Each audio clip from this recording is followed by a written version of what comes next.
1er mai 1941. Staline, le maître incontesté de l'immense empire soviétique, assiste au traditionnel défilé de la fête du travail.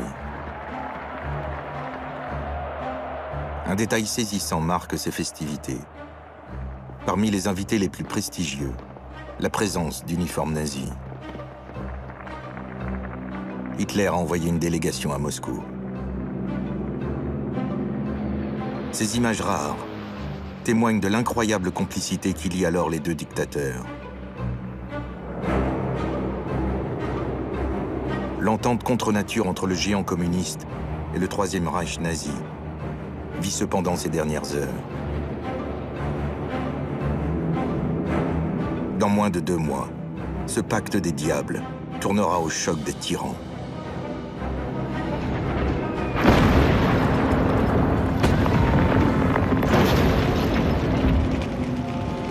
Hitler et Staline se feront face dans le plus meurtrier conflit de l'histoire, au prix de 30 millions de morts. Un seul en sortira vainqueur. Leur alliance avait sidéré le monde. Leur affrontement le changera à jamais.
« 30 janvier 1933.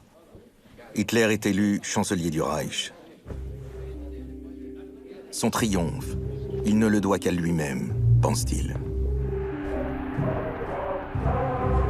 Hitler ignore que Staline, qui règne depuis 4 ans sur l'Union soviétique, l'a aidé dans l'ombre à prendre le pouvoir.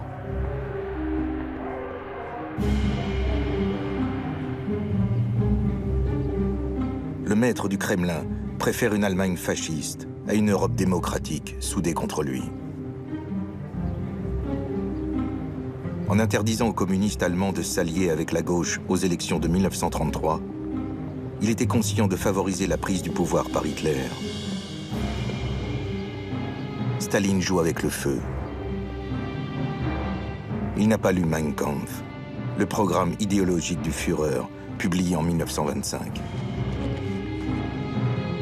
Hitler y détaille pourtant son projet d'anéantir l'URSS, afin de coloniser son territoire.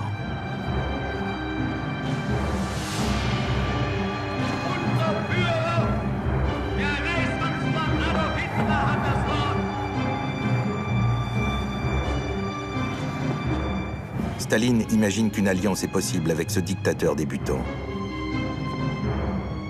Leurs ennemis sont les mêmes, la France et l'Angleterre. Et malgré les idéologies qui les opposent, les deux tyrans partagent de nombreux points communs.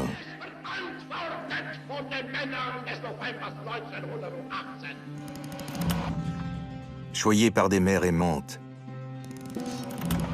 élevés dans la détestation du père, ils ont grandi dans les milieux les plus modestes de la petite bourgeoisie. Ce sont 2 autodidactes qui ont fait leurs armes dans le coup de poing et l'agitation de rue. Leur vocation, Hitler la trouve dans la boucherie de 14-18. Staline, dans la révolution de 1917. Tous deux sont de véritables chefs de gang, qui ont verrouillé leur dictature en plaçant leurs hommes aux postes clés du pouvoir.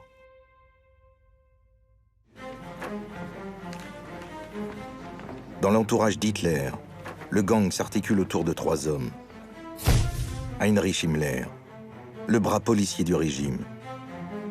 Féru de mysticisme, cet ancien éleveur de poulets a pris la tête de la SS, la garde rapprochée de Hitler. Joseph Goebbels, dit le boiteux, en raison de son pied beau, et l'intellectuel de la bande. Écrivain raté, dont les manuscrits ont été refusés par les éditeurs berlinois. Il dirige la propagande du régime. Hermann Göring, un héros de la Première Guerre mondiale, connu pour ses faits d'armes comme pilote de la Luftwaffe. Mondain et cocaïnomane, ministre sans portefeuille, il a créé la Gestapo dès la prise de pouvoir d'Hitler.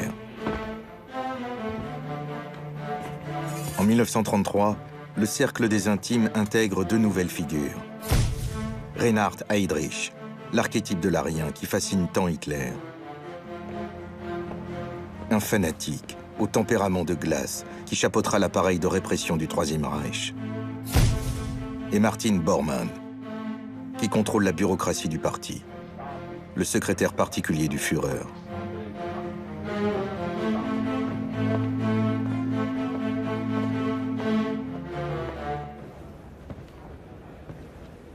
Chez Staline, le gang est à géométrie variable. Il se cimente autour de ceux qui l'ont connu au temps héroïque de la révolution de 1917, comme le général Vorochilov.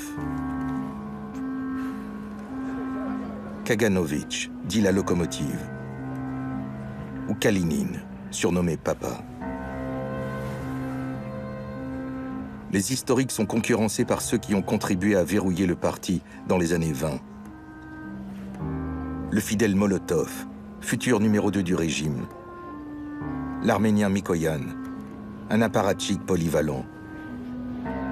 Ou l'ancien forgeron Nikita Khrouchtchev, un fils de paysan ukrainien, à qui Staline confie la direction du parti communiste de Kiev. Lavrenti Beria, futur chef du terrible NKVD, la police politique, ancêtre du KGB, intègre le cercle dans le courant des années 30. Ce sont tous des criminels de masse, responsables de l'extermination par la famine de 2 à 5 millions de paysans ukrainiens au début des années 30, et des purges incessantes qui marquent le règne de Staline.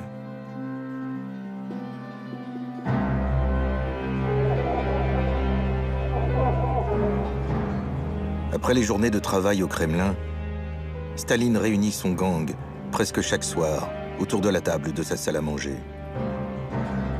Les porte-flingues rivalisent de bons mots et de grossièreté pour amuser le tyran qui n'est pas en reste.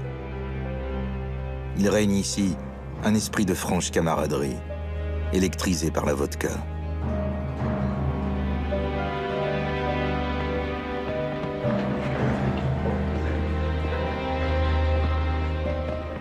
Au cours de cette année 1933, l'attitude vis-à-vis d'Hitler est l'objet de vives discussions. Les membres du gang s'inquiètent de son anticommunisme et de son militarisme affiché. Si Hitler représente une menace, rétorque Staline, quoi de mieux que de s'allier avec lui pour la neutraliser? Un accord avec Hitler leur permettrait aussi de faire front contre la France et l'Angleterre, leurs ennemis communs. Hitler vient de prendre le pouvoir quand Staline dépêche en secret des émissaires à Berlin pour entrer en contact avec lui. Ces tentatives se soldent par un échec. Pour l'heure, Hitler refuse toute relation avec Staline. Il y a plus important.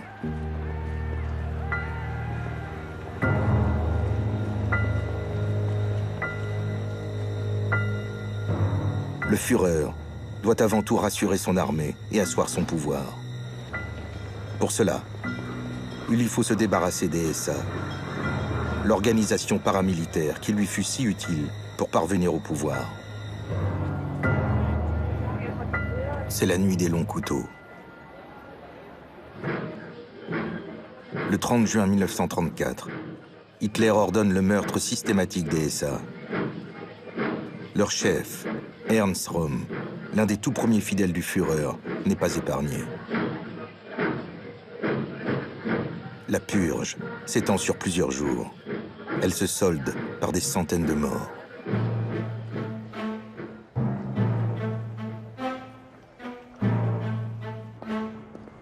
Au Kremlin, Staline est impressionné par le massacre. Il ne cache pas son admiration à Anastase Mikoyan.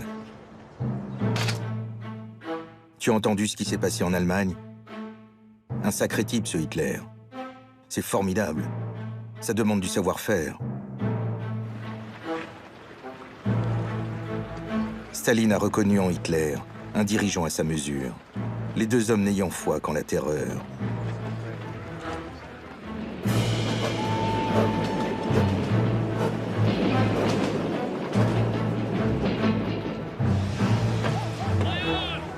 Depuis son accession au pouvoir en 1929, le maître du Kremlin a développé le système des camps spéciaux du Goulag, fusillant à tour de bras, expédiant par centaines de milliers les ennemis de classe supposés aux lisières de son empire.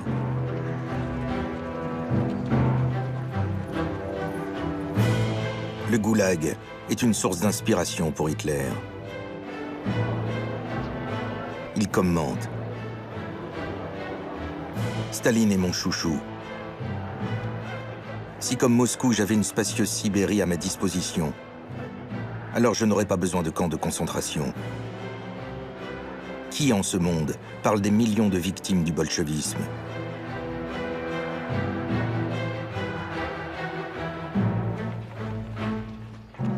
Au printemps 1933, après seulement quelques mois au pouvoir, Hitler a lui aussi ordonné une impitoyable répression contre les communistes, les juifs de Bavière et les démocrates.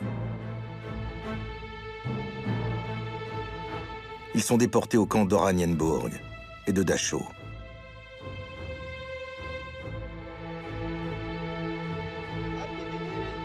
L'entourage de Staline s'émeut de cette répression qui anéantit le Parti communiste allemand. Staline balaye ses objections. Il est prêt à sacrifier les communistes allemands pour une alliance avec Hitler.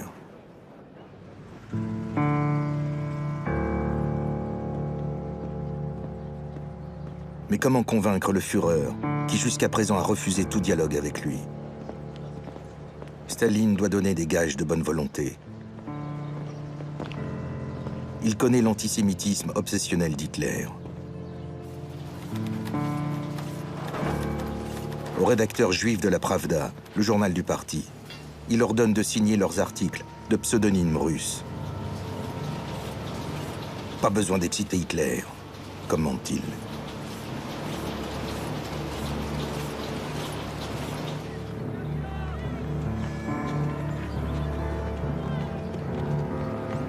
Cela ne sera d'aucune utilité. En 1936, malgré de nouvelles tentatives de rapprochement initiées par Staline, Hitler ne veut rien entendre.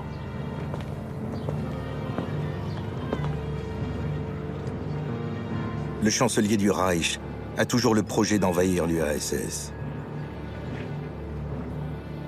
Et l'opportunité d'affaiblir le maître du Kremlin vient de se présenter à lui. Durant l'été 1936, l'ambitieux Reinhard Heydrich a apporté à Hitler une nouvelle sensationnelle.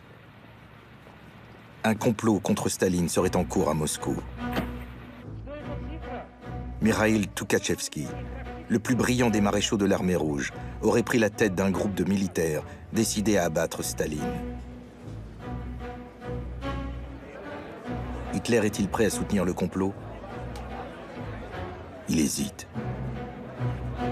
Un putsch à Moscou pourrait donner des idées à ses propres généraux. Heydrich suggère une alternative. Si l'on doit envahir l'URSS, l'objectif est avant tout de décapiter son armée. Pour cela, il suffit de révéler à Staline la trahison du maréchal Tukhachevski. Hitler se laisse convaincre. Heydrich fabrique un dossier à charge contre l'officier soviétique.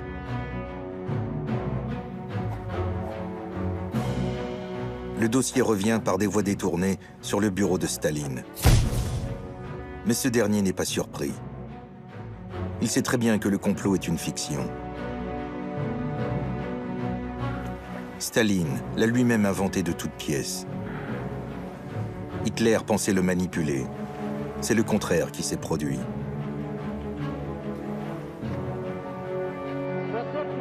En réalité, Staline voulait la tête de Toukhatchevski. Très populaire, le maréchal en chef n'avait cessé d'alerter les soviétiques contre le danger de l'Allemagne nazie et la stratégie de rapprochement avec le Führer. Le maître du Kremlin cherchait depuis lors à discréditer son maréchal en chef. Hitler, malgré lui, le lui sert sur un plateau.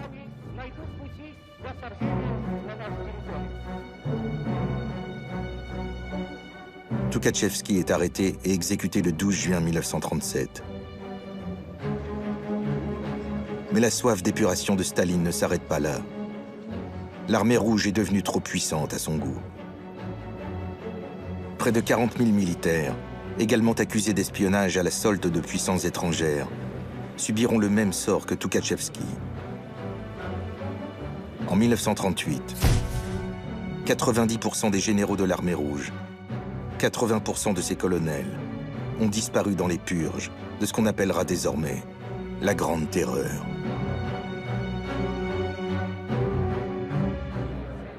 S'il s'attendait à voir des têtes tomber, Hitler est surpris par l'ampleur de la répression qui décime l'armée de Staline.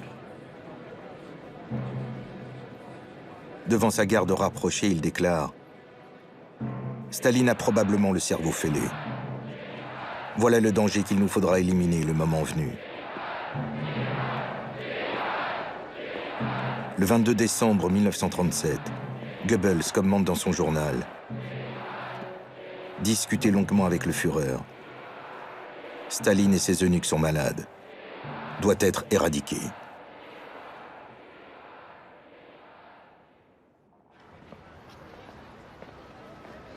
Mais l'invasion de l'URSS n'est pas encore à l'ordre du jour.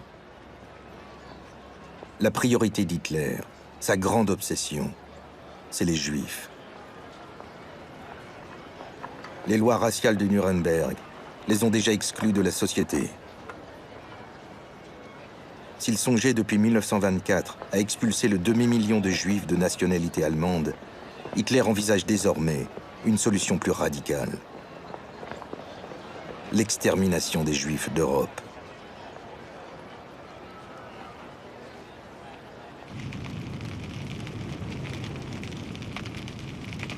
La nuit de cristal est un galop d'essai. Dans la nuit du 9 au 10 novembre 1938, un vaste pogrom est organisé en Allemagne. Entre 2000 et 2500 Juifs sont tués. 200 synagogues sont incendiées. 7500 commerces saccagés. 30 000 personnes sont arrêtées et déportées. Comme ici, au camp de Buchenwald. Pour Hitler, il s'agit surtout de jauger la réaction de son opinion publique et de ses ennemis étrangers. Si les condamnations pleuvent du monde entier, aucune sanction ne vient enrayer la répression des Juifs d'Allemagne. Staline, lui, n'a pas un mot pour dénoncer la nuit de cristal.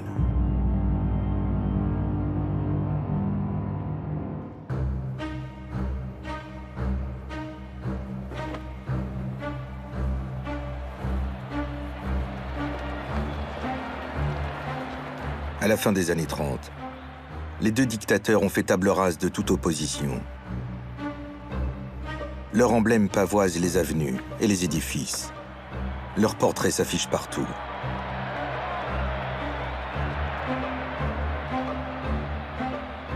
Ils peuvent s'adonner sans frein à leur narcissisme.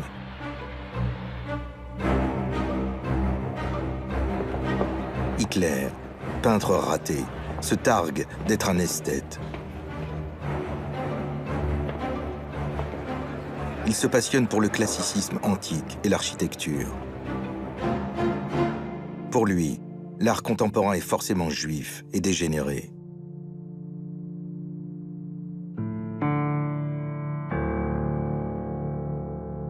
Avec Albert Speer, un architecte aux dents longues, il s'enferme des heures entières pour étudier plans et maquettes de ses projets pharaoniques. Transformer Berlin. Voilà son plus grand projet. Germania, souffle-t-il à l'architecte. La capitale d'un grand Reich, destiné à rayonner 1000 ans sur le monde, sera seulement comparable à l'ancienne Égypte, à Babylone et à Rome. Hitler fournit à Speer des croquis qu'il a lui-même dessinés, notamment celui d'un gigantesque panthéon, surmonté d'une coupole de 274 mètres. À Speer de faire en sorte, en dépit de grossiers défauts d'architecture, que ses rêves deviennent réalité.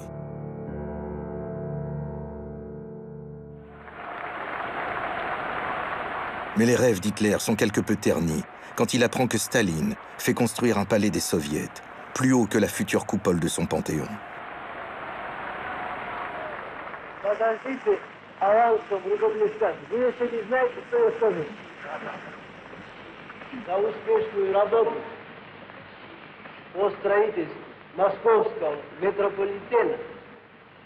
Comme Hitler, le dictateur soviétique est saisi par la folie des grandeurs. Lui aussi veut transformer sa capitale. Les simulations confectionnées par les architectes du régime dévoilent une cité futuriste digne du métropolis de Fritz Lang.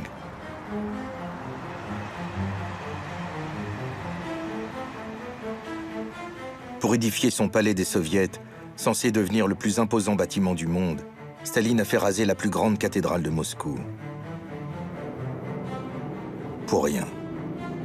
Comme le panthéon d'Hitler, son palais des soviets ne verra jamais le jour.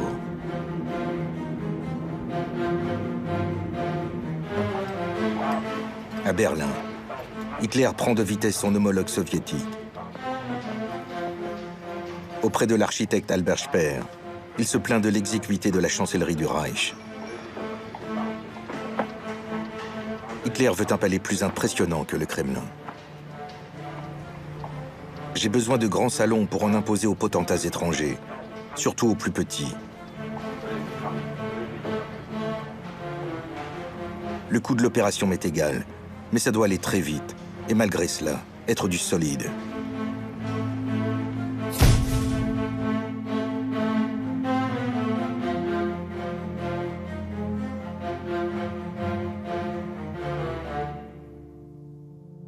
Le bâtiment est construit en un temps record. 4000 ouvriers ont travaillé nuit et jour sur le chantier.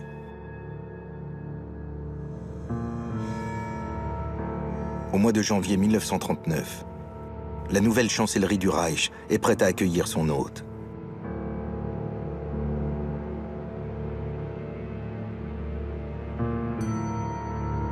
Tout y est surdimensionné. Les portes sont 3 fois plus hautes que dans un édifice de taille rationnelle.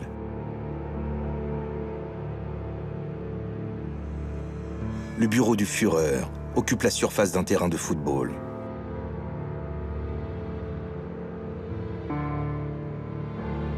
La pompe qui entoure le pouvoir d'Hitler s'accorde parfaitement avec son atmosphère glaciale. Un symbole de sa tyrannie.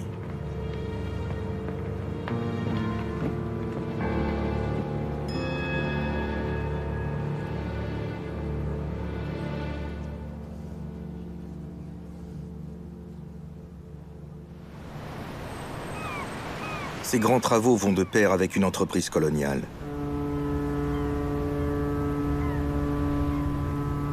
Les deux dictateurs y voient le moyen d'élargir leur territoire et de pérenniser leur pouvoir.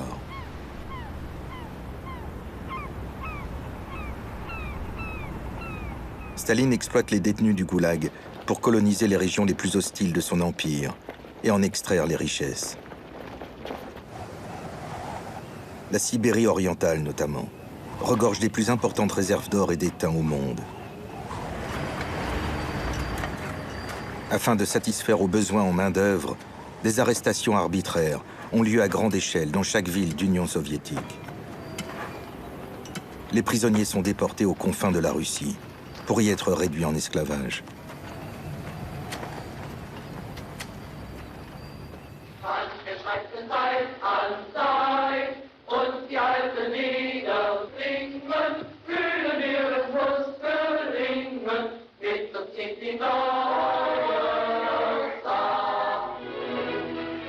Hitler, lui, a théorisé son projet colonial dans Mein Kampf.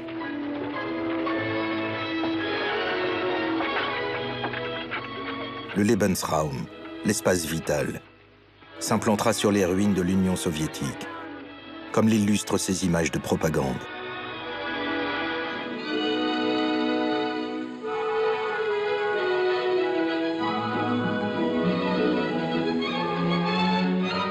L'expansion de la race aryenne jusqu'en Russie nécessitera d'éliminer les populations indésirables.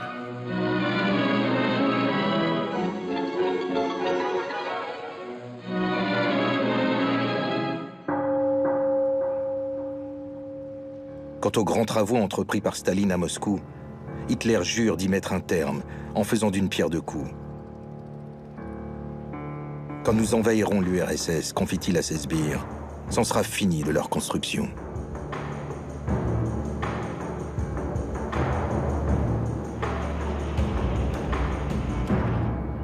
En attendant, Hitler a pour ambition de reconstituer la Grande Allemagne. Il lorgne du côté des Sudètes, une région de Tchécoslovaquie majoritairement peuplée d'Allemands. L'Angleterre et la France, alliées à la Tchécoslovaquie, préfèrent abandonner les Sudètes pour éviter la guerre. Un accord est signé à Munich le 30 septembre 1938.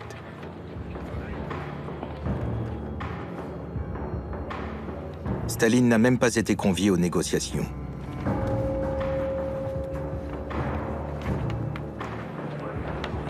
C'est pour lui un camouflet diplomatique et un véritable coup de semonce. Car si les canons d'Hitler ne sont plus tournés vers l'ouest, l'URSS se retrouvera dans sa ligne de mire.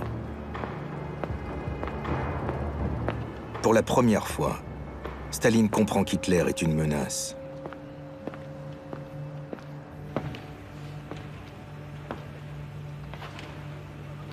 Dix ans après sa parution, il s'est enfin décidé à faire traduire Mein Kampf. Il ne peut plus ignorer le projet nazi de colonisation de l'URSS. Et pour l'empêcher, il doit trouver un terrain d'entente avec Hitler.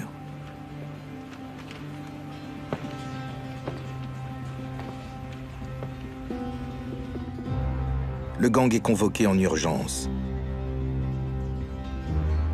À la table de la salle à manger sont réunis les principaux membres du Politburo.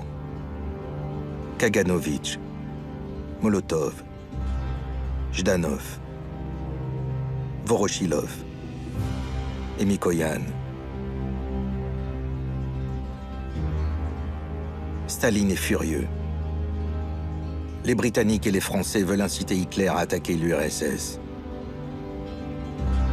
Quelle est la parade? S'inquiètent ses camarades. Faire en sorte qu'Hitler vienne de lui-même à la table des négociations, répond Staline.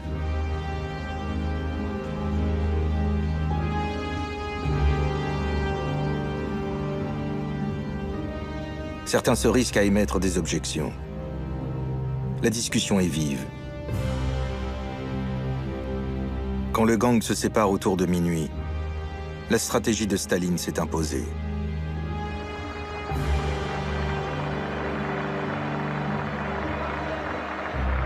Le 10 mars 1939, Staline flatte Hitler à la surprise générale devant le 18e congrès du Parti communiste. Il déclare que ce sont les démocraties occidentales qui sont les fauteurs de guerre, et non Hitler. Le chancelier du Reich, présenté comme un homme de paix, est exonéré de toute responsabilité.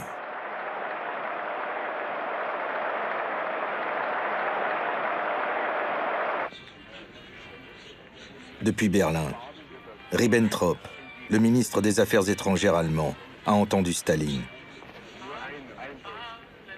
Il saisit l'occasion pour convaincre Hitler qu'un accord avec l'URSS servirait les intérêts du Reich.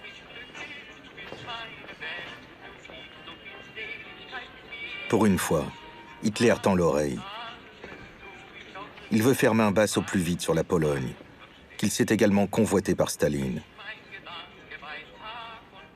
Un pacte de non-agression avec l'URSS permettrait aux deux tyrans de se partager le pays. Tâtons le terrain et voyons où cela nous mène, déclare-t-il.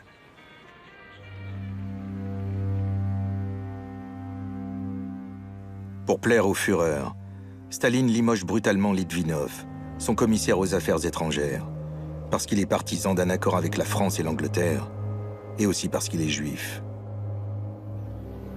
Molotov est nommé à sa place. Staline lui conseille d'emblée d'aller plus loin. Tu dois débarrasser ton commissariat de tous ces juifs. Nettoie-moi cette synagogue. À l'été 1939, après 6 ans de tractations infructueuses, Staline voit ses efforts récompensés. Le contact entre les deux tyrans est enfin établi.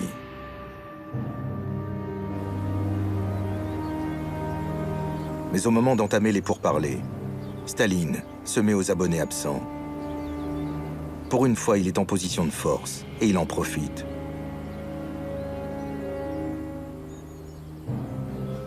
Dans sa citadelle des Alpes bavaroises, Hitler s'impatiente. L'invasion de la Pologne est programmée avant l'hiver. Pour avoir les mains libres, il doit sans tarder conclure un pacte avec Staline.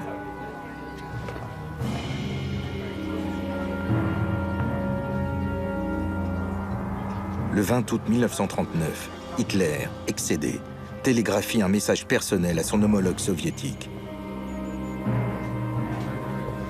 Il le somme de recevoir Ribbentrop.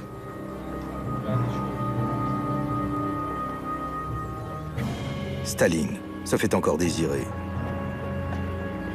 Il attend le jour suivant pour faire savoir à Hitler qu'il accepte la rencontre.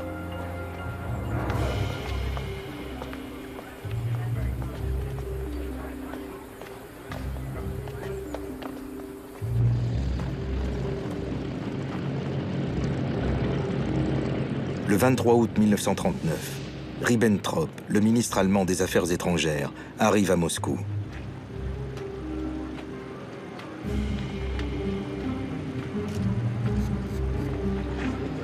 Au Kremlin, à part Molotov, personne n'est au courant.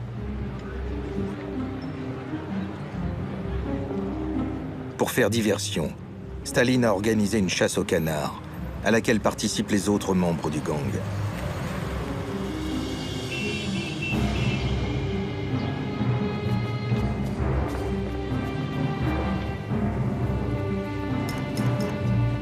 Ribbentrop est reçu par Molotov et Staline en personne. L'Allemagne anticommuniste d'Hitler et la Russie antifasciste de Staline s'entendent à merveille. Le pacte de non-agression est signé en un temps record. Mais surtout, il contient un protocole secret. Après l'invasion de la Pologne, programmée par Hitler, les deux dictateurs se partageront le territoire. Staline obtenant aussi de faire main basse sur les pays baltes. L'accord conclu, on débouche le champagne et la vodka. Staline lève son verre et dit « Je bois à la santé du Führer. C'est un homme formidable. Pendant des années, nous nous sommes versés l'un sur l'autre des seaux d'ordures. Il faut préparer progressivement l'opinion au changement que ce traité suscite dans nos relations. » Quand Ribbentrop s'apprête à partir, il le prend à part et lui glisse à l'oreille « Je vous donne ma parole, que l'Union soviétique ne trompera pas son partenaire. » Pour son entourage, qui découvre la nouvelle après coup, c'est la douche froide. Comment ? Nous serions donc alliés à l'ennemi fasciste. Ce n'est qu'un jeu à qui mettra l'autre dans sa manche, assure Staline. Je sais ce qu'Hitler mijote. Il pense qu'il m'a eu, mais c'est moi qui l'ai embobiné. Vous verrez, nous réussirons à éviter la guerre pendant encore un bon bout de temps. Au Berghof, on sabre aussi le champagne. Sur la terrasse, la cour admire le soleil s'embraser derrière les montagnes autrichiennes. Un décor digne du crépuscule des dieux, fait remarquer Speer. On dirait un grand bain de sang, ajoute Hitler. Puis se tournant vers Goebbels, il dit « Cette fois, nous ne conclurons pas sans violence. » Une chose néanmoins tracasse Hitler. La rumeur court que Staline serait juif. C'est pourquoi il a demandé à Ribbentrop des clichés pris au cours de la rencontre. Hitler examine longuement le visage de Staline, particulièrement les lobes de ses oreilles, un prétendu marqueur de la race juive. Ils ne sont pas soudés comme chez les Juifs, constate-t-il. Hitler est rassuré, peut-être même charmé par son ennemi de toujours. Ce Staline est une belle brute, déclare-t-il. Mais il faut reconnaître que c'est un diable d'homme.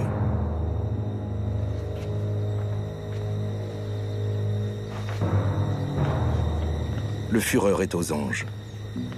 La Pologne est maintenant à sa portée. De son côté, Staline attend le déclenchement des hostilités pour ravir sa part du gâteau.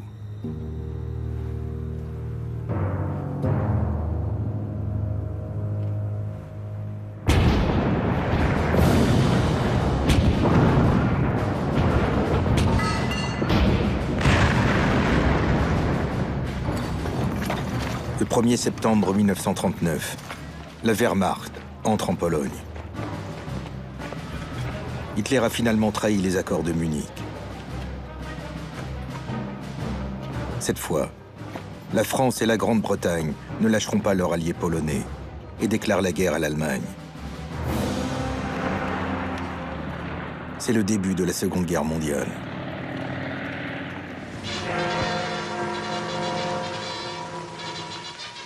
The fateful hour of 11 has struck, and Britain's final warning to Hitler having been ignored, a state of war once more exists between Great Britain and Germany. Arriving at Westminster to hear the ominous decision, statesmen set a good example, now universally followed, by carrying their gas masks. Mr. Churchill, as in 1914, is First Lord of the Admiralty.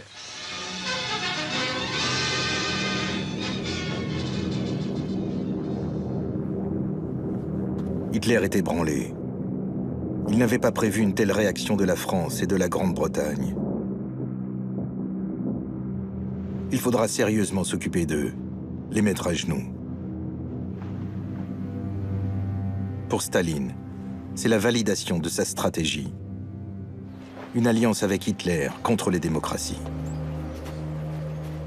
Staline respecte à la lettre les accords signés. Il fournit les matières premières exigées par l'Allemagne, mais pas seulement. L'une des clauses du pacte germano-soviétique prévoyait que les Allemands partis en URSS pour fuir le nazisme soient renvoyés en Allemagne. Les Soviétiques auraient livré 60 000 ressortissants du Reich, principalement juifs, alors qu'Hitler n'en réclamait que 20 000. De retour en Allemagne, tous seront exécutés. Le Führer découvre même un article qui lui est favorable, dans les pages du quotidien soviétique Izvestia. Staline l'aurait-il écrit de sa main? En tout cas, commande Goebbels, jusqu'ici les Russes ont tenu toutes leurs promesses.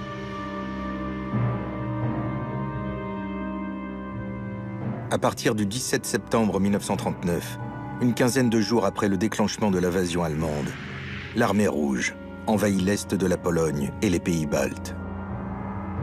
Vaincue, la Pologne est bientôt dépecée, pillée, massacrée. La lune de miel germano-soviétique est largement mise en scène par la propagande des deux camps. Les anciens ennemis se rencontrent sur la frontière, qui départagent leurs zones d'influence respectives, avec échange de sourires et de poignées de main. Des entraînements militaires conjoints, rassemblant des éléments de la Wehrmacht et de l'Armée rouge, auraient même eu lieu aux confins de la Pologne.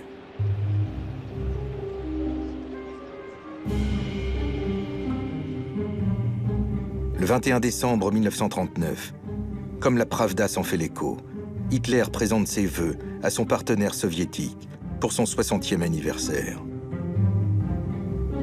Staline le remercie promptement. Il conclut son téléx par ces mots. L'amitié soviéto-allemande, scellée dans le sang, promet d'être longue et durable.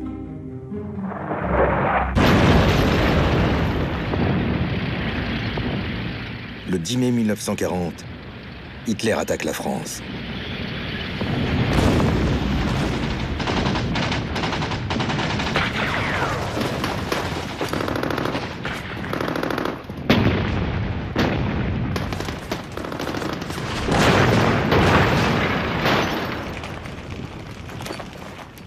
Après seulement 6 semaines de combat, la France, une des plus grandes puissances militaires au monde, capitule. Staline s'inquiète. Tant que l'armée allemande était occupée à l'ouest, l'URSS était à l'abri. Une victoire aussi rapide sur la France pourrait encourager Hitler à porter de nouveau le regard à l'est et à l'attaquer.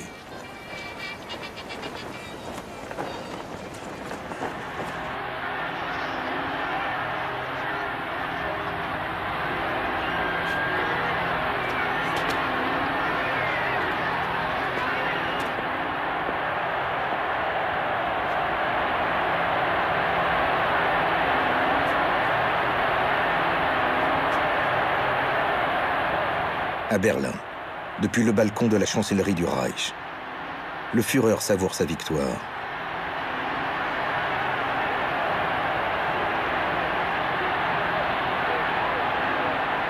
L'Angleterre n'a pas capitulé.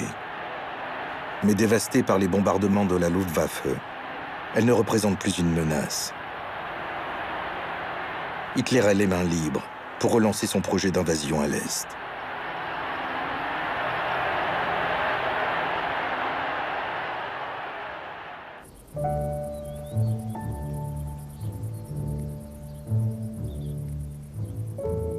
Au printemps 1941, Hitler est de retour au Berghof, loin des champs de bataille. La petite société des dirigeants nazis la rejoint, avec femmes et enfants.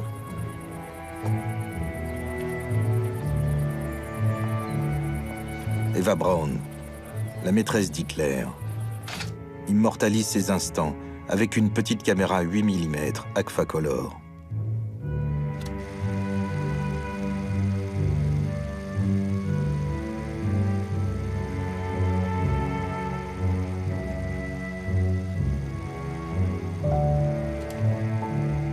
Le Führer prend volontiers la pose avec Blondie, son berger allemand, mais refuse d'être filmé en compagnie de son chien préféré, un Scottish Terrier noir, qui convient mieux aux dames de compagnie qu'à un homme de sa position.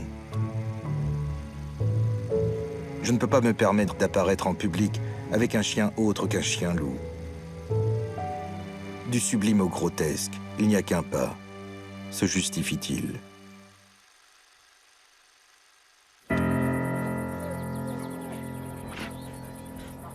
Les Allemands ignorent l'existence d'Eva Braun. Hitler entretient farouchement l'image d'un homme seul, dévoué à son pays, à sa mission. S'il apprécie le corps athlétique d'Eva Braun, il la maintient dans un rôle ornemental et méprise son intelligence.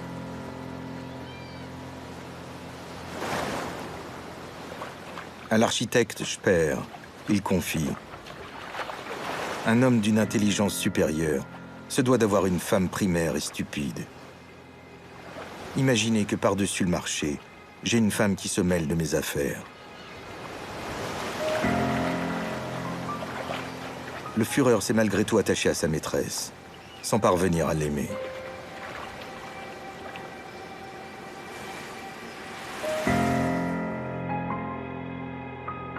Hitler n'a été amoureux qu'une fois. Elle s'appelait Gélie Robal. C'était sa nièce.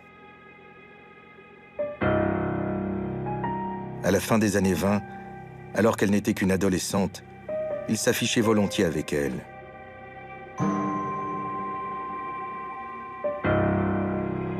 Jusqu'à ce que la jalousie d'Hitler finisse par la détruire.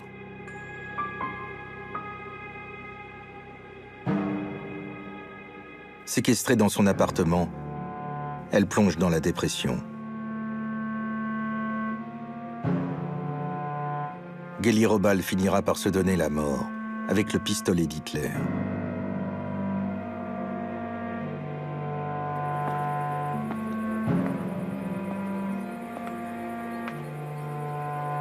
Ce soir-là, sur la terrasse du Berghof, Hitler pense-t-il au lien qui l'unit dans le deuil à Staline.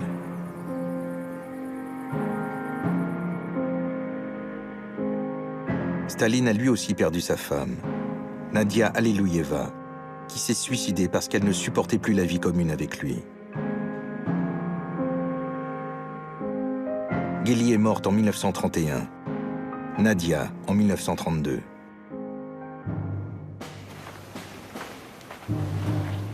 Hitler et Staline sont faits des mêmes drames, mais le rapprochement n'ira pas plus loin. Le jeu de dupes du pacte germano-soviétique, Hitler compte bien y mettre un terme.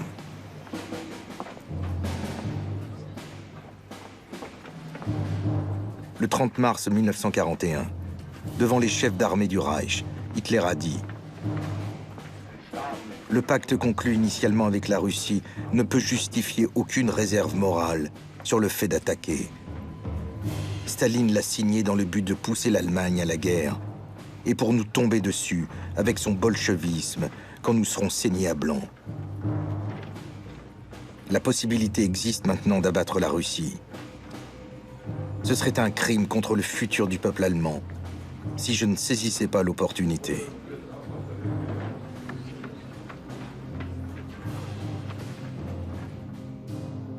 Hitler a de bonnes raisons d'y croire. En 3 ans à peine, il a conquis l'Autriche, la Tchécoslovaquie, la Pologne, le Danemark, la Norvège, la Belgique, les Pays-Bas, la France, la Yougoslavie. Il ne doute pas un instant de sa capacité à écraser l'URSS, qu'il convoite depuis les années 20. Staline, lui, a fait le pari d'une paix durable avec Hitler. Le réveil sera d'autant plus rude.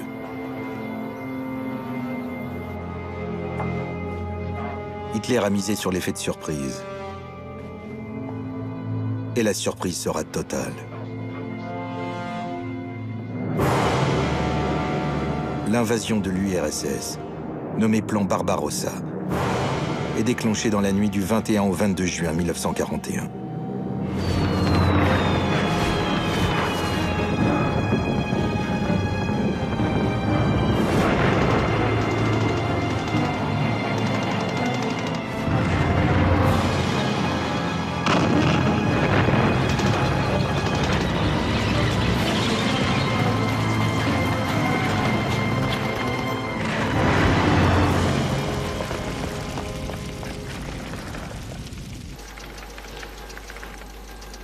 À 4h30, heure de Moscou, les téléx alarmistes affluent au quartier général des armées. Le maréchal Zhukov, numéro 2 de l'état-major, comprend immédiatement qu'il s'agit d'une invasion de grande ampleur. Il appelle Staline dans sa datcha. L'Allemagne nous a attaqués. Nous ne pouvons pas faire face. À l'autre bout du fil, Staline accuse le coup. Après un long silence, il répond convoque le Politburo au Kremlin.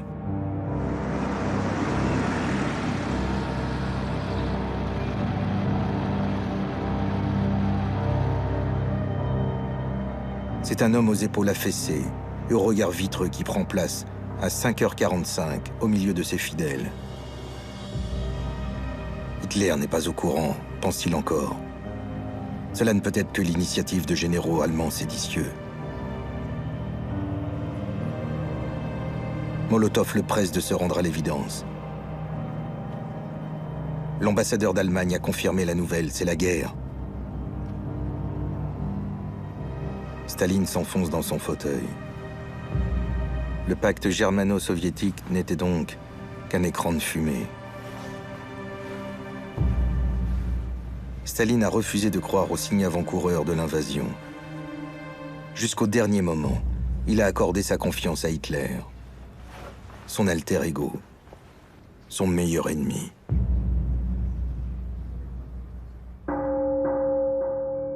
En réalité, l'attaque allemande est loin d'être une surprise. Le 29 décembre 1940, le renseignement soviétique a fourni à Staline le contenu de la directive numéro 21, signée de la main d'Hitler.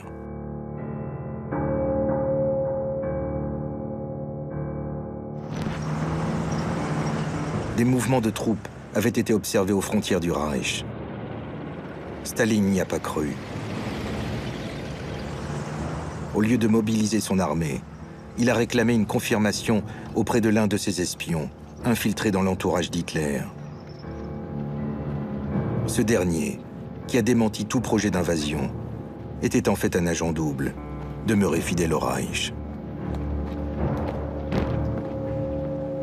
Au même moment, Churchill l'avertissait d'une attaque imminente. Là encore, Staline a fait la sourde oreille, pensant que le Premier ministre britannique cherchait à entraîner l'URSS avec lui dans la guerre.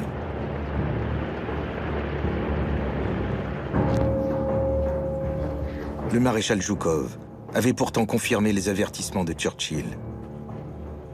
4 jours avant l'invasion, il a dit à Staline « Hitler va nous attaquer. Nos troupes doivent être placées en état d'alerte maximale. » L'accusant de vouloir la guerre dans le seul but de récolter des médailles, Staline a explosé. « Tu veux nous faire peur ? Tu devrais comprendre que l'Allemagne n'attaquera jamais à elle seule la Russie. Si vous vous avisez de provoquer les Allemands en déplaçant des troupes sans ma permission, les têtes tomberont. » Même Molotov, qui a rencontré Hitler à Berlin le 12 novembre 1940, l'avait mis en garde. Hitler est suffisant et vaniteux.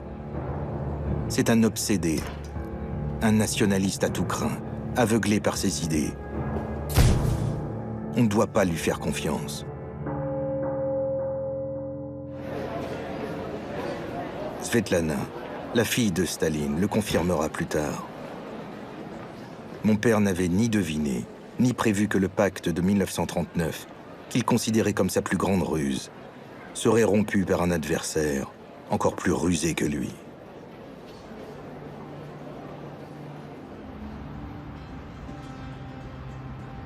Au premier jour de l'invasion allemande, ce 22 juin 1941, l'atmosphère autour de la table du Kremlin est crépusculaire. On s'est fait chier dessus, s'écrie Staline.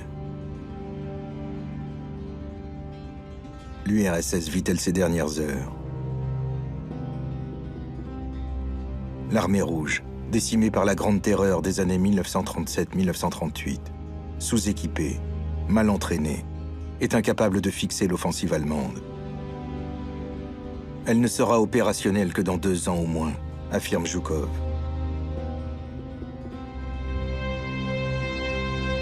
Staline se tourne vers Beria, qui a pris la tête du NKVD, la police politique. Tu vas prendre contact avec les services allemands. On n'a pas le choix. Vu la situation, tu dois tâter le terrain pour négocier la paix avec l'Allemagne.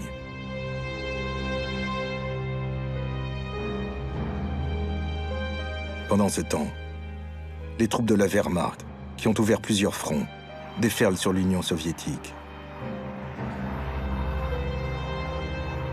Au nord, les Allemands sont à moins de 300 km de Leningrad. Au centre, ils sont aux portes de Minsk. Au sud, ils ont pris Lvov.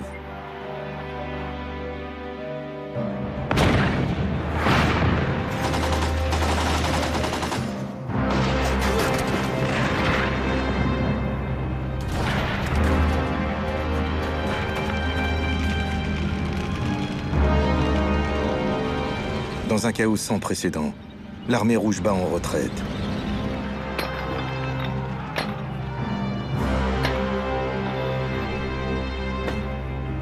Durant la première semaine de l'offensive allemande, un soldat soviétique meurt toutes les 2 secondes.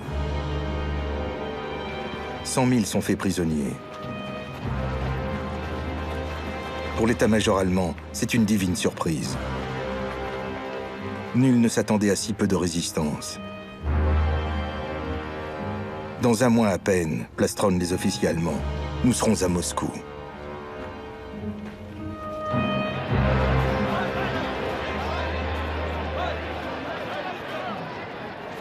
Hitler jubile.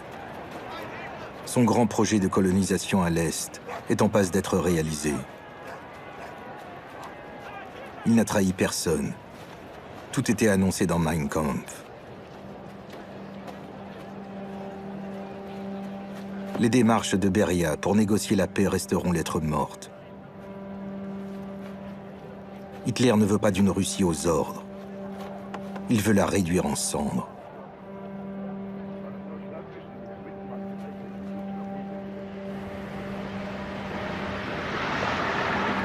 Alors que ses troupes filent vers Moscou, il s'agit de liquider à l'arrière les ennemis potentiels du Reich, à savoir les commissaires politiques et les Juifs. Comme le résume le général Jodl, le chef des opérations de la Wehrmacht, la campagne militaire est plus qu'un conflit armé. C'est l'affrontement de 2 idéologies antagonistes. L'intelligentsia judéo-bolchevique sera éliminée.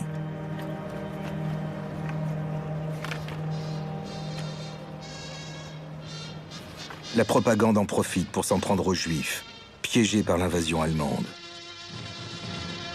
Diese Horden, unter ihnen ungezählte Juden, sollten in Marsch gesetzt werden, die deutschen Städte und Dörfer in Schutt und Asche zu legen. Sie hätten ein Blutbad ohnegleichen unter unserer Bevölkerung angerichtet. Allein dem schnellen Zupacken des Führers und seiner tapferen Soldaten ist es zu verdanken, dass Deutschland vor dieser tödlichen Gefahr bewahrt geblieben ist. Die Gesichter dieser Untermenschen sind von Raubgier und Mordlust gezeichnet. In der Tat würdige Verbündete Churchills und seiner Plutokratenblicke.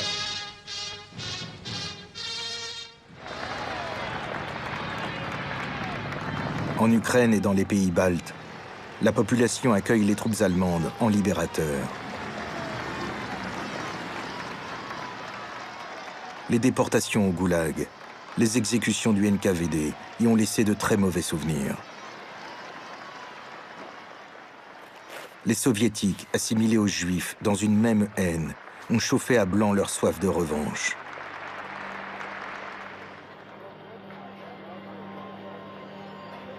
Aussitôt après l'entrée de la Wehrmacht, des pogroms sont perpétrés contre les juifs à Vilnius, Kaunas, Riga, Kiev ou Lvov.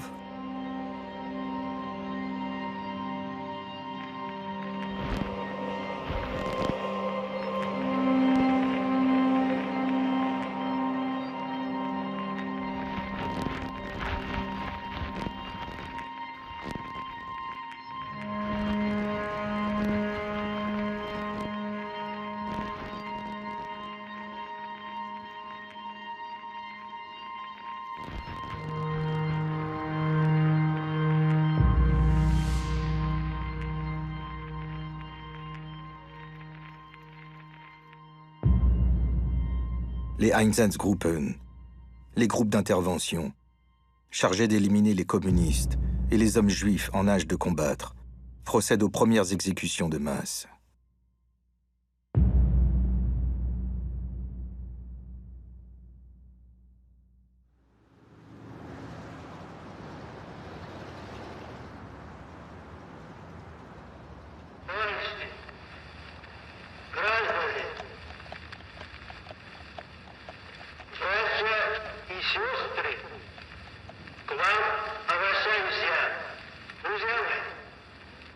Le 3 juillet 1941, pour la première fois depuis l'invasion allemande, Staline s'adresse aux Soviétiques dans un discours radiodiffusé.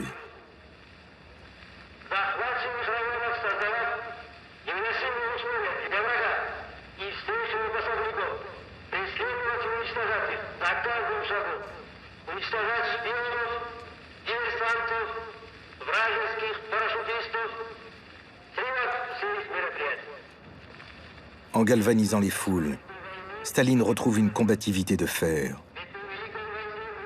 Les Soviétiques se rangent comme un seul homme derrière lui, prêts à tomber par millions au champ d'honneur pour sauver la mère patrie.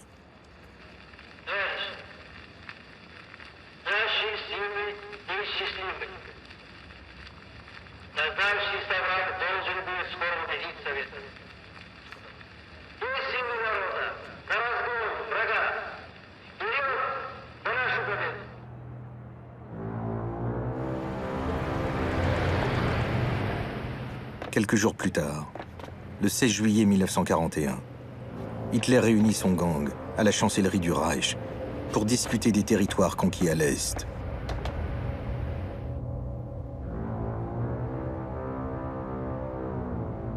Par principe, déclare-t-il, il nous faut maintenant découper cet énorme gâteau en fonction de nos besoins, afin de pouvoir d'abord le dominer, puis l'administrer, et enfin l'exploiter.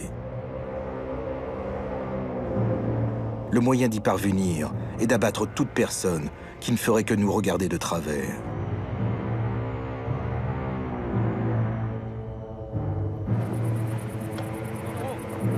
Hitler se croit invulnérable.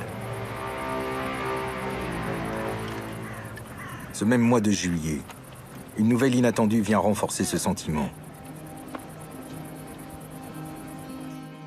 Lieutenant d'artillerie dans une unité de chars, Yakov, le fils aîné de Staline, vient d'être capturé. Hitler appelle en personne l'agent du renseignement chargé de son interrogatoire. Il ne lui posera qu'une seule question. La femme de Staline était-elle juive? Yakov, stupéfait, répond que ce n'est pas le cas.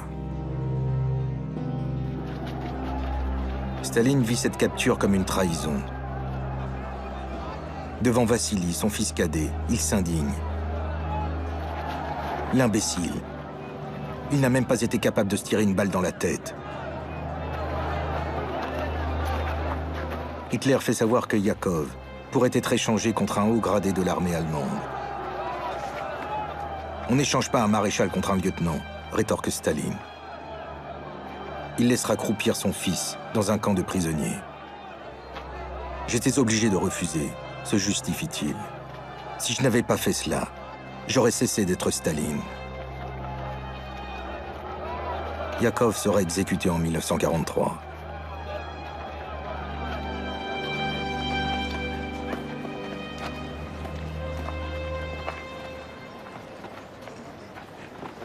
Au cours de l'été 1941, l'ordre du génocide des Juifs est répercuté aux troupes allemandes sur le terrain. Après les hommes en âge de combattre, il s'agit maintenant d'éliminer les femmes et les enfants. Pour Hitler, la guerre menée à l'Est est l'occasion d'accomplir son grand projet pour l'humanité. La solution finale, l'extermination de la race juive. Himmler se rend sur place pour encourager les commandos chargés des exécutions.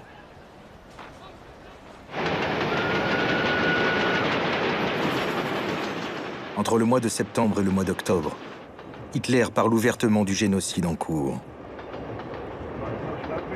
Les lois de l'existence prescrivent la destruction perpétuelle afin que les meilleurs puissent vivre, déclare-t-il.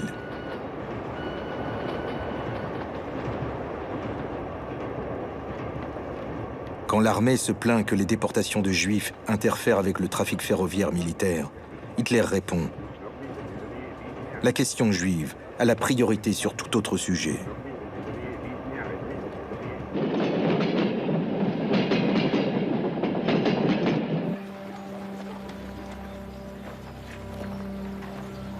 À la tanière du Loup, sa résidence de guerre en Prusse orientale, Hitler ajoute Quand nous en aurons fini avec cette peste, nous aurons accompli pour l'humanité une action dont nos hommes, là-bas, sur le champ de bataille, n'imaginent même pas la portée.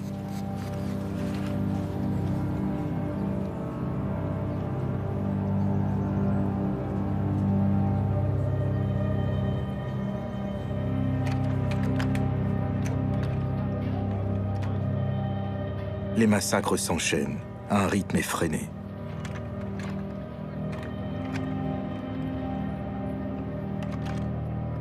Des bilans journaliers des exécutions sont transmis chaque soir à Berlin.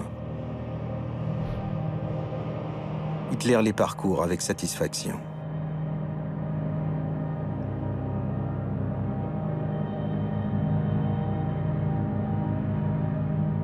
En décembre 1941, Walter Starlecker, le chef de Einsatzgruppe A, déclare les pays baltes judenfrei, libres de juifs.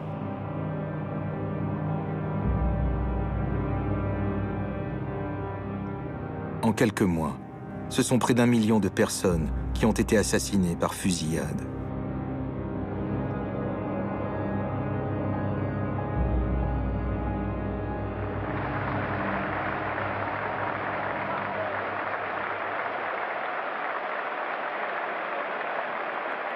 Pour Staline, le génocide des Juifs est une chance à saisir. Celle de redorer le blason de la lutte antifasciste, écorné par le pacte germano-soviétique. Партия гитлеровцев есть партия империалистов, притом наиболее хищнических и разбойничьих империалистов среди всех империалистов мира. Гитлеровская партия есть партия врагов демократических свобод, партия средневековой реакции и черносотенных погромов. En avril 1942, Staline crée le CAJ, le comité antifasciste juif. Beria, le chef du NKVD, est chargé d'en assurer le contrôle. Il désigne une figure de la communauté juive pour le présider, Solomon Mir-Roels, un communiste convaincu, qui dirige le théâtre yiddish de Moscou. Le CAJ rassemble les juifs les plus célèbres du RSS. Du réalisateur Sergei Eisenstein à l'écrivain Vassili Grossman. Le poète Peretz Markish monte au créneau pour s'adresser en yiddish aux juifs du monde entier. In jedem Fall was in der Sanche Berufen der Geschichte sein, ist es Soldaten in der ewigen Krieg mit den Faschisten. Soldaten in einem weiten Ziel. Tut alles, was es nur möglich, auf an blutigen dem Zäune von der Menschheit und von dem jüdischen Volk. L'objectif de Staline est plus prosaïque. En s'adressant principalement aux Juifs d'Amérique, le CAJ doit lui permettre de trouver des fonds pour continuer la guerre. Mir-Roels s'est envoyé haranguer les communautés juives aux États-Unis, au Canada, au Mexique et au Royaume-Uni. Il récolte près de 45 millions de dollars de dons, du matériel, des vêtements, des ambulances. C'est loin d'être suffisant, mais c'est déjà ça. Pour Staline, la principale vertu du CAJ est de faire oublier ses relations coupables avec Hitler et de revenir en grâce auprès de ses futurs alliés.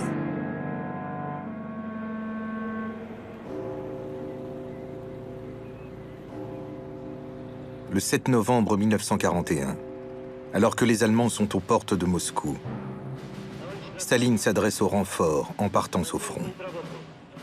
Партизаны и партизанки, на вас смотрит весь мир, как на силу способную уничтожить разбойничьи орды немецких захватчиков. Великая освободительная миссия выпала на ваш плод. Будьте же достойны этой миссии.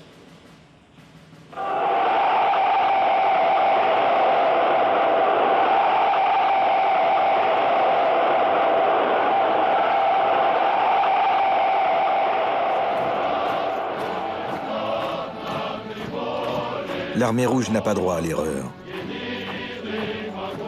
Si la capitale soviétique tombe aux mains de l'ennemi, l'URSS s'effondrera, et Staline avec elle.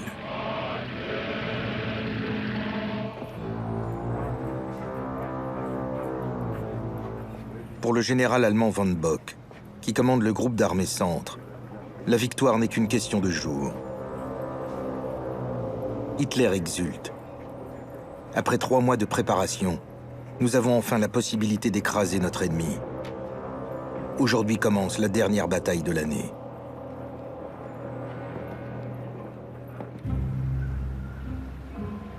Enfermé au Kremlin, Staline est sur le point de fuir sa capitale assiégée. Il hésite néanmoins. Si l'armée rouge parvenait à repousser les assauts de la Wehrmacht, il passerait pour un lâche auprès des soviétiques. Or, les soviétiques sont la seule véritable force sur laquelle il peut encore compter. La réponse à ce dilemme, Staline la cherche fiévreusement dans les biographies d'Ivan le Terrible, qu'il passe ses journées à lire et à relire dans son cabinet de travail. Quand il écrit sur la couverture d'une pièce d'Alexeï Tolstoï, « Nous tiendrons le coup », sa décision est prise. Staline n'abandonnera pas son navire amiral. Quoi qu'il en coûte, son destin ne sera pas différent de celui des moscovites.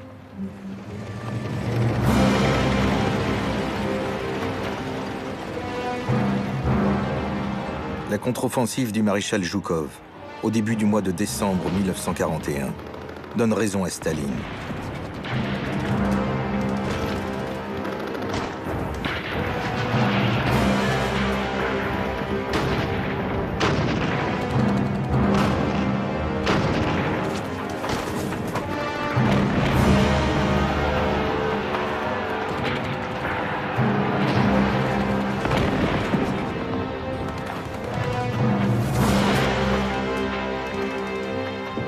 Les Allemands ne prendront pas Moscou.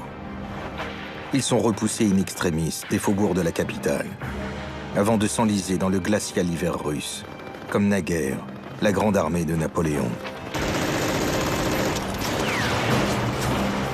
Un répit salutaire, mais provisoire.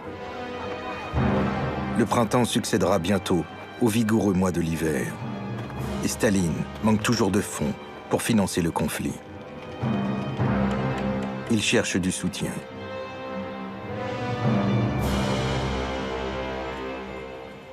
Le président américain Franklin Roosevelt, à qui Hitler vient de déclarer la guerre, vole à son secours. I've asked this Congress for authority and for funds sufficient to manufacture additional munitions and war supplies of many kinds to be turned over to those nations which are now in actual war with aggressor nations. Les accords du pré-bail, par lesquels les États-Unis s'engagent à aider matériellement et financièrement ses alliés, permettent à Staline de récolter 11 milliards de dollars. Une volte-face dont seule l'histoire a le secret. Staline voulait s'appuyer sur Hitler pour mettre à bas la démocratie et le capitalisme. Ce sont la démocratie et le capitalisme qui devront lui permettre d'abattre Hitler.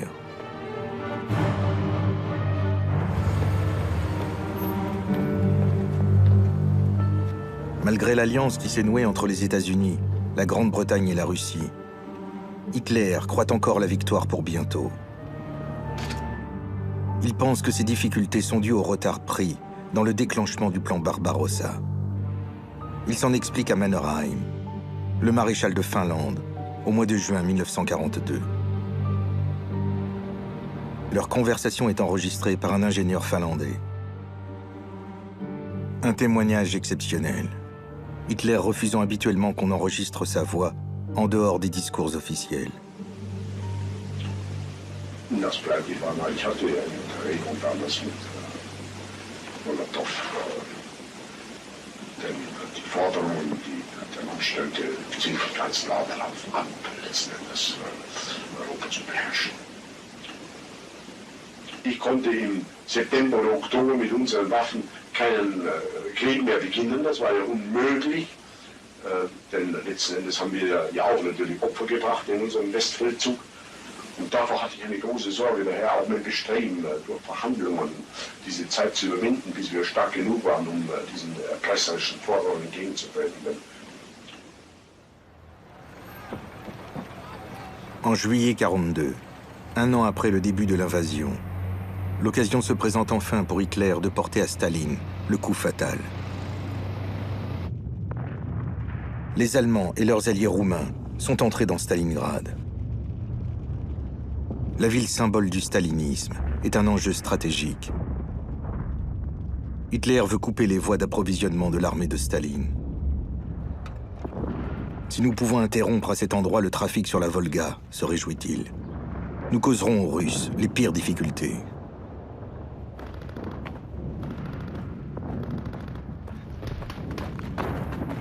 Fin septembre, la 6e armée allemande a conquis 90% de la ville. Seul son quartier industriel résiste encore.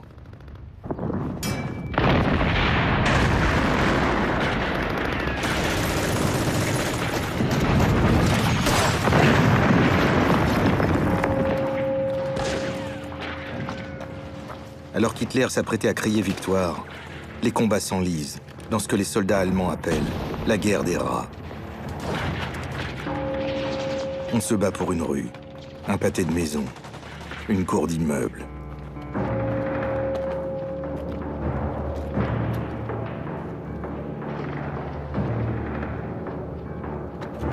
Staline n'est pas prêt à lâcher prise. Il sait l'importance de la bataille sur le moral de ses hommes. Ces généraux qui lui conseillent un repli en prennent pour leur grade. Ne comprennent-ils pas que si nous abandonnons Stalingrad, nous allons perdre notre principale voie fluviale et bientôt aussi notre carburant? Hors de lui, Staline s'emporte contre Zhukov, terrorise ses généraux, ordonne de faire fusiller tout soldat qui ferait un pas en arrière, avant de s'arroger la direction des manœuvres militaires. Hitler est tout aussi furieux. Pourquoi la victoire tarde-t-elle à ce point? Je me maudis d'avoir risqué une guerre avec de tels généraux, peste-t-il. Le général Alder se fait débarquer. Comme Staline, Hitler prend le commandement des opérations. Maintenant, les deux dictateurs sont face à face.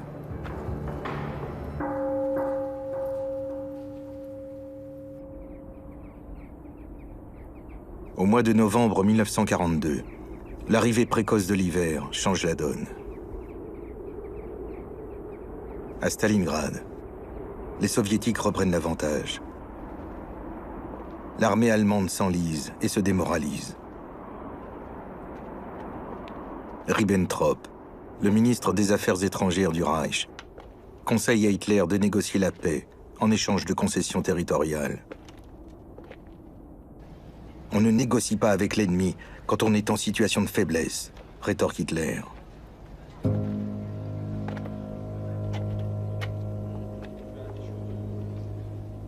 À bout de force, le Führer se retire quelques jours dans son havre des montagnes bavaroises. Mais la guerre contre Staline l'obsède. Le Berghof et sa quiétude ne parviennent pas à dissiper ses angoisses. Il s'entête encore. D'un moment à l'autre, les Russes vont tout simplement s'arrêter, épuisés. Pendant ce temps, nous engagerons quelques divisions fraîches qui rétabliront la situation.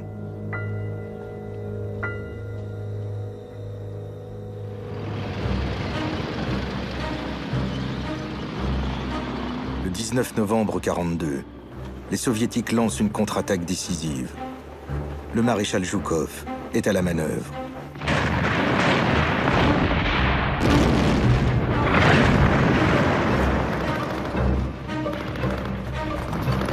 Prise en étau par l'armée rouge, Stalingrad se transforme bel et bien en piège à rats pour les soldats de la Wehrmacht.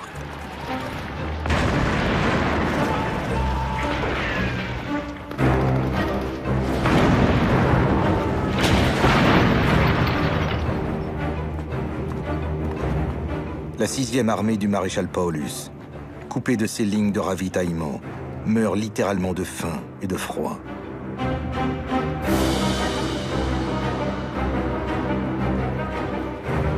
Sans en référer à Hitler, Paulus et les 90 000 soldats sous ses ordres se rendent aux troupes soviétiques le 2 février 1943.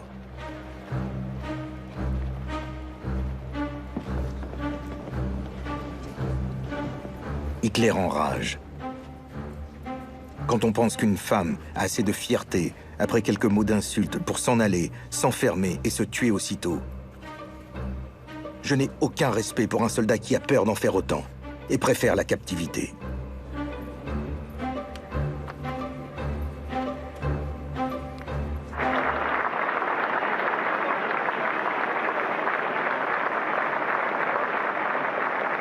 Stalingrad marque le couronnement militaire de celui qu'on appelle désormais le père des peuples. Lui seul avait compris la valeur psychologique de la bataille. Staline se décerne le titre de maréchal de l'Union soviétique.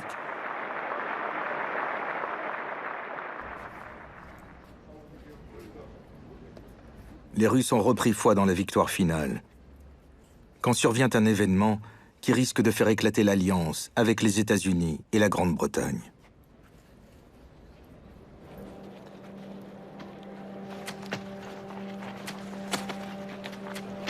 En février 1943, les Allemands découvrent des fosses communes dans la forêt de Katyn, à l'est de la Pologne. 22 000 officiers et soldats polonais ont été exécutés d'une balle dans la nuque après la signature du pacte germano-soviétique et le partage du pays. Le massacre fait la une des journaux du monde entier. Hitler et Staline s'accusent mutuellement de l'avoir perpétré. Ils envoient chacun des commissions d'enquête qui, sans surprise, concluent à la responsabilité de l'adversaire.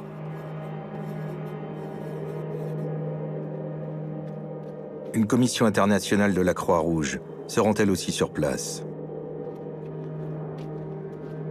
Vu l'état de décomposition des cadavres, elle conclut rapidement que les Polonais ont été tués avant l'invasion allemande de cette partie de la Pologne, et donc par les Soviétiques.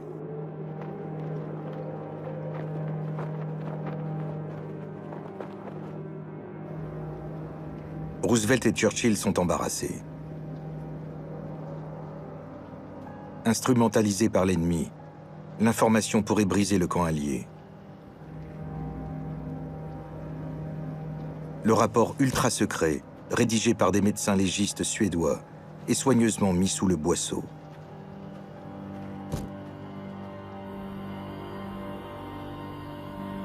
Pour Hitler, la révélation du massacre de Katyn, dont il espérait un bénéfice politique, est un cuisant échec. Et un avertissement. S'il n'est pas responsable du charnier découvert à Katyn, il est coupable de tant d'autres sur le territoire de l'URSS. Leur découverte pourrait entraîner des représailles contre les prisonniers de guerre détenus par les Alliés. La plupart des Allemands ayant un membre de leur famille en captivité, le mécontentement de la population ne manquerait pas de s'exprimer.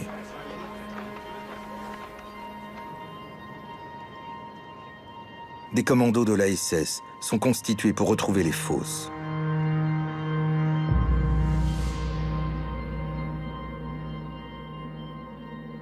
Des Juifs sont chargés de déterrer les cadavres et de les brûler avant d'être eux-mêmes exécutés. Une tâche gigantesque qui ne sera jamais achevée. Les fosses sont trop nombreuses. Les cadavres se comptent par centaines de milliers.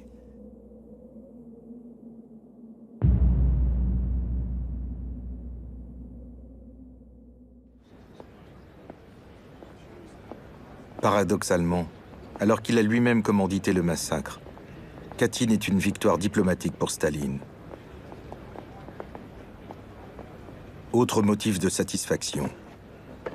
L'armée rouge est désormais plus puissante que la Wehrmacht.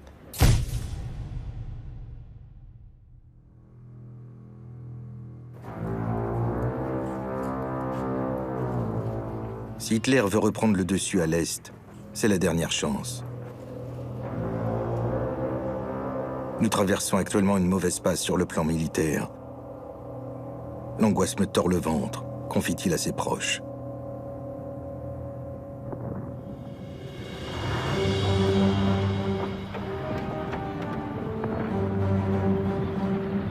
Les généraux Manstein et Model, ses plus fins stratèges, sont chargés de renouer avec la victoire.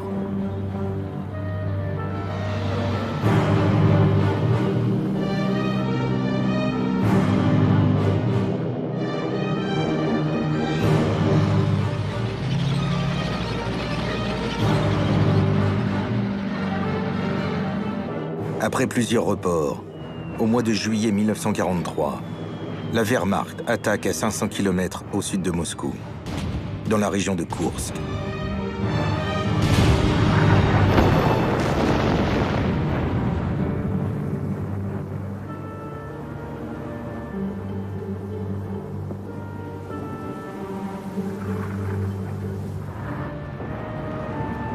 Le déploiement des forces allemandes n'est pas passé inaperçu.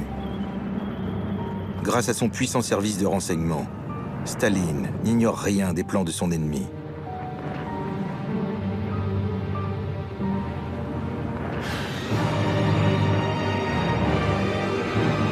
Appuyé par des contre-attaques de l'aviation, il engage la moitié de ses chars dans la bataille.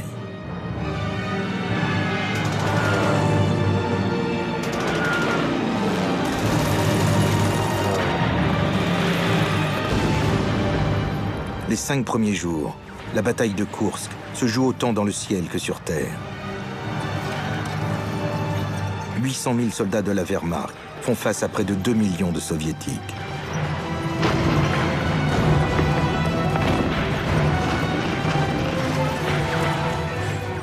Au bout d'une semaine, les combats tournent à l'avantage de l'armée rouge. Le 13 juillet, Hitler se rend au QG avancé du haut commandement de l'armée de terre.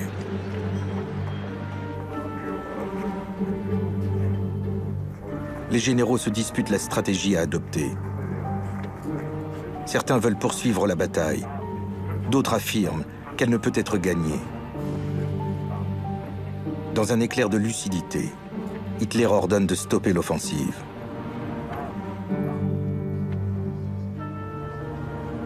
Staline a repris l'avantage dans le duel qui l'oppose à Hitler. Le 25 juillet 1943, le journal Izvestia publie à la une un communiqué écrit de sa main qui proclame la victoire soviétique à Koursk. Gloire éternelle aux héros tombés sur le champ de bataille, dans la lutte pour la liberté et l'honneur de notre mère patrie.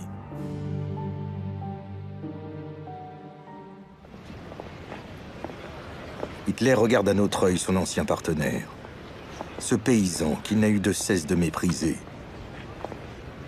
Staline est l'un des plus grands hommes vivants, confie-t-il, puisqu'il a réussi à forger un État à partir de cette famille de lapins slaves. Nous avons rencontré un adversaire qui avait, comme nous, une conception de l'univers, même si la sienne est erronée. Goebbels note dans son journal: le Führer a un immense respect pour Staline, qu'il considère comme un véritable génie du peuple asiatique. Il voit en lui le seul adversaire à prendre au sérieux.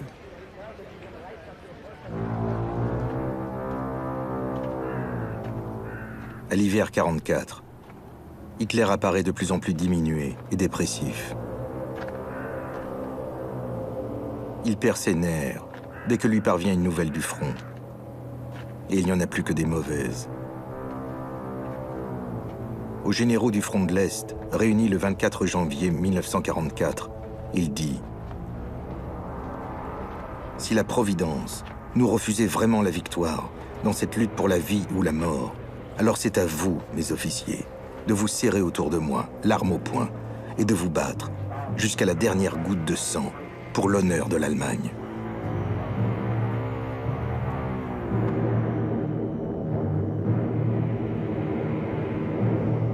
Le dictateur allemand ne tient plus debout que grâce aux piqûres de cocaïne que lui injecte chaque matin le docteur Morel, son médecin personnel. Son immersion dans les questions militaires s'accommode mal de ses insomnies et de son mode de vie.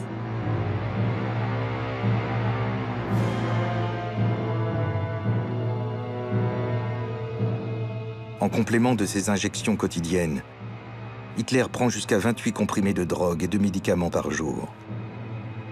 Abusant de la pervitine, une méthamphétamine puissamment addictive, fabriquée à grande échelle et distribuée aux soldats du front de l'Est.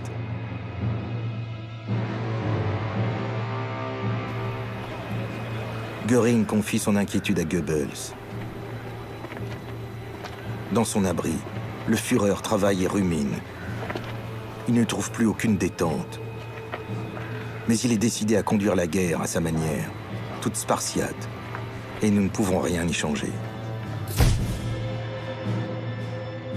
Peu de temps auparavant, on lui a diagnostiqué une sclérose coronarienne qui lui étreint la poitrine et le fait terriblement souffrir. Pour couronner le tout, il parvient difficilement à maîtriser les tremblements de sa main gauche, signe d'un début de Parkinson. Autant de symptômes qui provoquent chez lui une peur panique du déclin.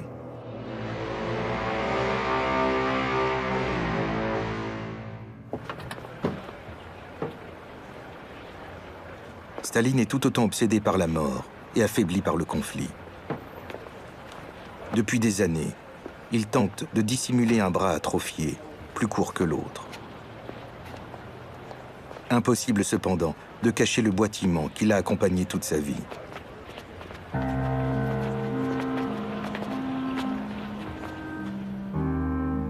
Staline est de plus complexé par un psoriasis et une variole attrapée dans l'enfance, que ne parvient pas toujours à gommer la propagande.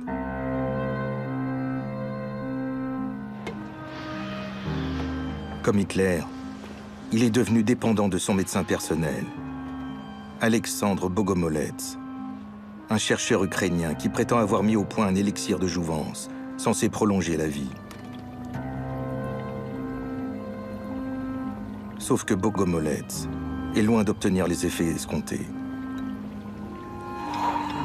Malgré les soins quotidiens qu'il lui prodigue, le sérum n'a aucun effet sur son patient.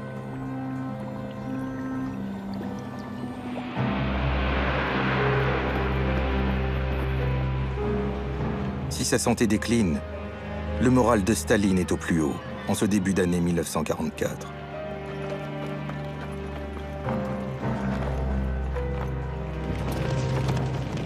Alors que la Wehrmacht ne cesse de reculer, pratiquant la politique de la terre brûlée sur ordre du Führer, les Soviétiques progressent vers une Allemagne pilonnée par les aviations alliées. L'Ukraine, la Biélorussie, les pays baltes, la Bulgarie, la Roumanie, la Hongrie, la Tchécoslovaquie, la Pologne sont repris par l'armée rouge qui découvre sur son passage les usines de mort construites en secret par les nazis. Belzec, Sobibor, Treblinka, Auschwitz-Birkenau, Majdanek.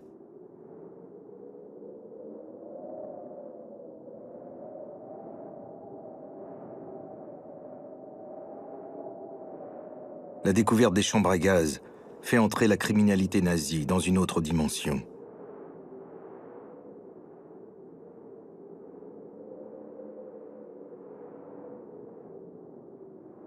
« 6 millions de Juifs ont été assassinés pendant la campagne d'extermination menée par le Troisième Reich.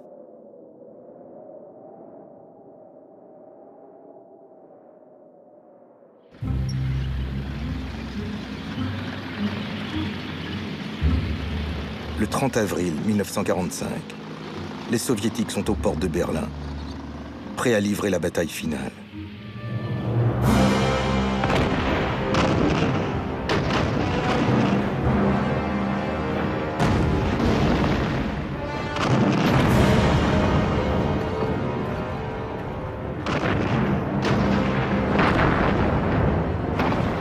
Retranché dans le bunker, creusé dans les sous-sols de la chancellerie du Reich, Hitler, hystérique, menace de fusiller un à un ses généraux et tous ceux qui, comme Himmler, cherchent à signer un accord de paix avec les Anglo-Américains. Il s'en prend aussi au peuple allemand, censé défendre la capitale jusqu'au dernier homme.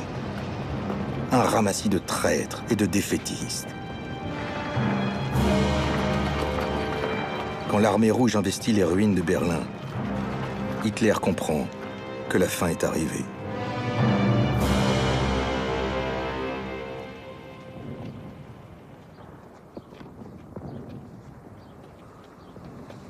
Après une dernière apparition, le 20 avril 1945, dans les jardins de la chancellerie du Reich, où on le voit féliciter ses derniers soldats, des adolescents fanatisés, Hitler fait ses adieux au dernier cercle de ses soutiens. Au contre-amiral Voss, il fait cet aveu. J'ai compris quelle erreur fatale j'ai commise en attaquant Staline. Il faut être un génie de la politique et de la stratégie pour pouvoir organiser son peuple dans des conditions si défavorables, au milieu d'un combat sans précédent. Staline s'est révélé l'homme capable de faire ça. Si j'avais la chance de vivre encore et de diriger l'État, je prendrais exemple sur lui.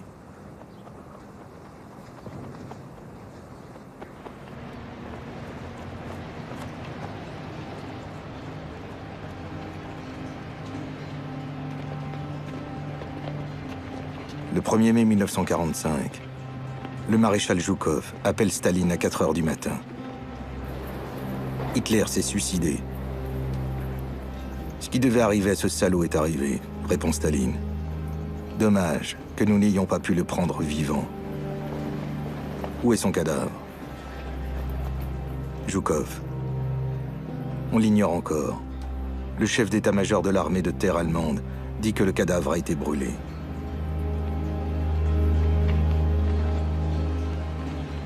Dans les décombres de la chancellerie du Reich, l'armée rouge découvre avec stupeur les cadavres calcinés des époux Goebbels, à côté de 6 petits corps. Leurs enfants, empoisonnés par le couple avant qu'ils ne se suicident.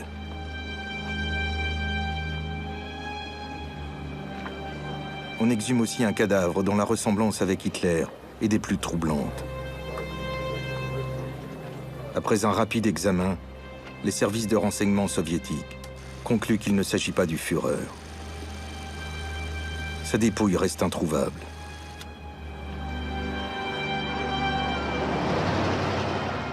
Le 8 mai 1945, le Reich capitule.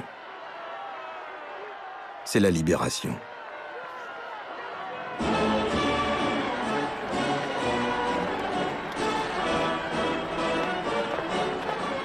Товарищи, наступил Великий День Победы над Германией. Фашистская Германия, поставленная на колени Красной Армии и войсками наших союзников, признала себя побежденной и объявила безоговорочную капитуляцию. С победой вас, мои дорогие соотечественники и соотечественники! Le duel contre Hitler qui a suivi la nuit de noces du pacte germano-soviétique, Staline l'a remporté. Mais siéger à la table des vainqueurs ne lui suffit pas. Il réclame son trophée, le cadavre de son ancien allié. Même après sa mort, Hitler l'obsède encore.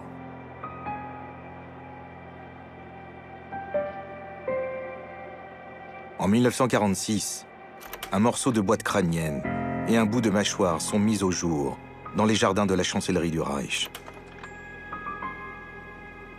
Ils sont transférés à Moscou dans le plus grand secret. En les comparant aux radiographies de son crâne, les légistes sont formels. Il s'agit bien des derniers restes d'Hitler. Staline est satisfait. Il se garde cependant de communiquer l'information. Au contraire, il fait diffuser toutes sortes de rumeurs. Hitler serait encore en vie. il résiderait sous une fausse identité en Amérique latine ou ailleurs.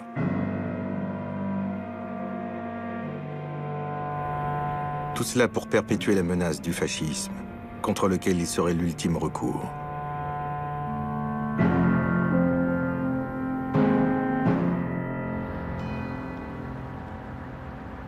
Huit ans après Hitler, Staline s'éteint le 5 mars 1953, à l'âge de 74 ans.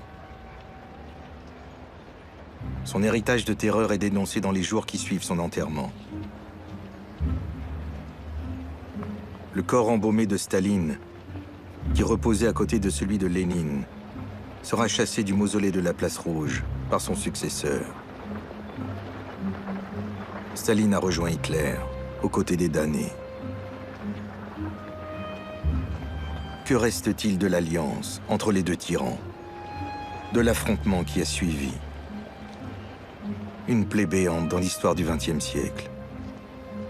Un avertissement pour tout homme qui se rêverait l'égal d'un dieu. L'orgueil précède la ruine, la hauteur précède la chute.